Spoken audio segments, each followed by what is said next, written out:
দোস্ত সুপারস্টার সাকিব খানের প্রথম প্যান ইন্ডিয়ান সিনেমা দরদ।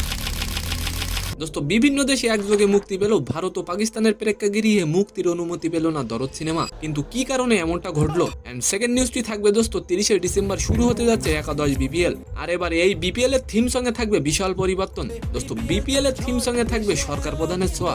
সালাম নমস্কার দোস্ত। দোস্ত শুক্রবার 15ই নভেম্বর দেশ জুড়ে 84টি প্রেক্ষাগৃহ এবং বিশ্বব্যাপী 22টি দেশে একযোগে মুক্তি পায় দরদ সিনেমাটি। দোস্ত মাল্টিপ্লেক্সে 2024 সালে সেরা ওপেনিং ইনকাম করে রেকর্ড করেছিল সিনেমাটি।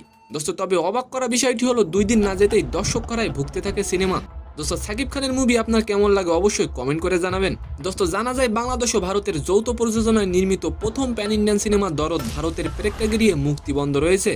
তবে পাকিস্তানে মুক্তি পাওয়ার কথা থাকলেও গতকাল মঙ্গলবার শোনা যায় আপাতত পাকিস্তানেও মুক্তি পাচ্ছে না সিনেমাটি। দোস্ত কারণ হিসেবে জানা গেছে পাকিস্তানি একটি পরিবেশক প্রতিষ্ঠানের কর্তব্য ব্যক্তিরা ছবিটার প্রিভিউ কপি দেখার পর দেশটিতে ছবি প্রদর্শনের সিদ্ধান্ত থেকে সরে আসেন।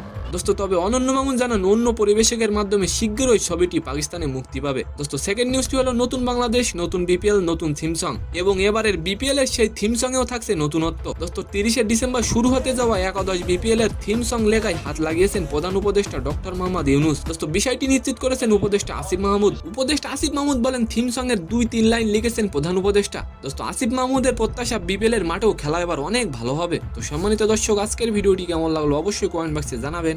আর ভিডিওটি যদি ভালো লাগে অবশ্যই একটি লাইক দিয়ে আমাদের চ্যানেলটিকে সাবস্ক্রাইব করে দিবেন। ধন্যবাদ।